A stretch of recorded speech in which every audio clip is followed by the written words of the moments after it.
राजधानी भोपाल में मध्य प्रदेश स्थायी कर्मी कल्याण संघ की प्रदेश कार्यकारिणी की अहम बैठक आयोजित की गई, जिसमें कर्मचारियों की समस्या और सरकार की उपेक्षा पर गहन चर्चा हुई। बैठक में प्रदेश अध्यक्ष शारदा सिंह परिहार ने सरकार को दो टूक चेतावनी देते हुए कहा कि अब कर्मचारी आर पार की लड़ाई के मूड में है। उन्होंने कहा कि स्थायी कर्मचारी वर्षों से अपने 7वें वेतनमान, शासकीय कर्मचारियों जैसी सुविधा और स्थायित्व की मांग कर रहे हैं, लेकिन सरकार केवल भ्रम फैलाकर समय टाल रही है। रिटायरमेंट की दहलीज पर खड़े हजारों कर्मचारी आज भी बुनियादी सुविधाओं से वंचित है। आंदोलन की रणनीति तैयार करते हुए 4 चरणों की रूपरेखा तैयार की गई है। पहला चरण 5 मई से सभी विधायकों को मांग पत्र सौंपे जाएंगे, फिर सांसदों को ज्ञापन देकर समर्थन मांगा जाएगा। तीसरे चरण में मांगे न मानी गई तो राजधानी भोपाल में विशाल कर्मचारी महाएकीकृत होकर चौथा चरण में अनिश्चितकालीन आंदोलन किया जाएगा। कर्मचारी संघ ने यहाँ भी मांग की सुरक्षा श्रमिकों को वरिष्ठता के आधार पर स्थायी किया जाए, अंशकालीन व्यवस्था बंद हो।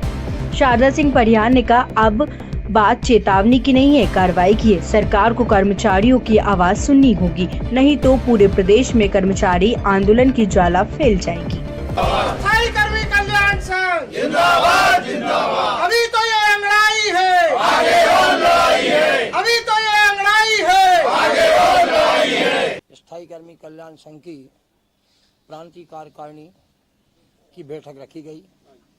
बैठक में प्रदेश के समस्त जिलों के जिलाध्यक्ष प्रांतीय पदाधिकारी उपस्थित रहे और आज एक महत्वपूर्ण निर्णय लिया गया कि अपना आंदोलन 4 चरणों में चलेगा। पहला आंदोलन 5 मई से 12 मई तक जन जागरण अभियान के तौर पे समस्त माननीय सत्ता पक्ष और गैर सत्ता पक्ष के विधायकों को ज्ञापन देके स्थायी कर्मी, दैनिक वेतनभोगी, अंशकालीन सुरक्षा श्रमिक अपनी समस्याओं से अवगत कराएगा। और फिर इसके बाद बैठक होगी, फिर सांसद महोदय को ज्ञापन सौंपेंगे। उसकी डेट अभी डिसाइड नहीं की गई है। और फिर इसके बाद तीसरे चरण में हम हर जिले में धरना देंगे और माननीय जिलाध्यक्ष महोदय के माध्यम से माननीय मुख्यमंत्री ज्ञापन सौंपेंगे। इसके बाद भी अगर हमारी समस्याओं का निराकरण नहीं हुआ तो चौथे चरण में हम भोपाल में डेरा डालेंगे और आंदोलन करेंगे। माननीय मुख्यमंत्री जी का ध्यान अपनी समस्याओं के प्रति आकर्षित करेंगे, उन्हें ज्ञापन देंगे और अपनी समस्याओं के निराकरण की मांग करेंगे। ये हमारी आज रणनीति तैयार हुई। और दूसरी नीति हमने न्यायालय की लड़ाई का भी आंदोलन शुरू करने की रणनीति बनाई है कि संगठन के माध्यम से प्रदेश के सभी स्थायी कर्मियों का केस हाई कोर्ट में लगाया जाएगा, जिसमें मेन मांग होगी 7वां वेतनमान एवं शासकीय कर्मचारियों के समान सुविधा। इसी तरह सुरक्षा श्रमिकों का भी केस लगाया जाएगा, जिनकी प्रमुख मांग होगी कि वरिष्ठता के हिसाब से उन्हें स्थायी कर्मी बनाया जाए और जिलाध्यक्ष रेट पर उनका भुगतान किया जाए और उनका शोषण बंद किया जाए। अंशकालीन व्यवस्था समाप्त की जाए, क्योंकि अंशकाल के लिए होती है। आज 25 साल से अंशकालीन व्यवस्था चल रही है, जो शोषण और अत्याचार अन्याय का प्रतीक है। इसे बंद किया जाए। इन सभी मांगों को लेकर मैदान में सरकार के खिलाफ और न्यायालय में अपने हक के लिए संगठन लड़ने की आज रणनीति तैयार की है। जय हिंद, जय भारत।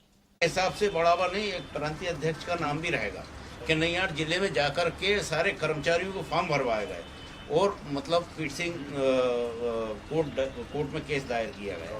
तो अपने जिला अध्यक्ष का नाम रहेगा। तो मैं इसी कारण यह मीटिंग करने के बाद में एक अपने जिला अध्यक्ष की मीटिंग, प्रांतीय अध्यक्ष की मीटिंग रखूंगा। उसमें वो खुद फॉर्म भर के आएंगे, वो खुद कर्मचारी को संबोधित करेंगे। और कहाँ किसको ज्ञापन दिया,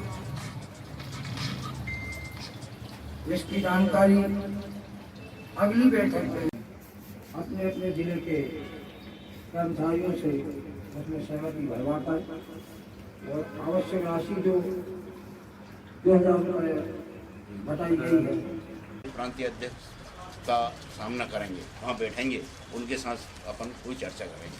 बस यही मेरा निवेदन है सभी अध्यक्षों को कि भाई साहब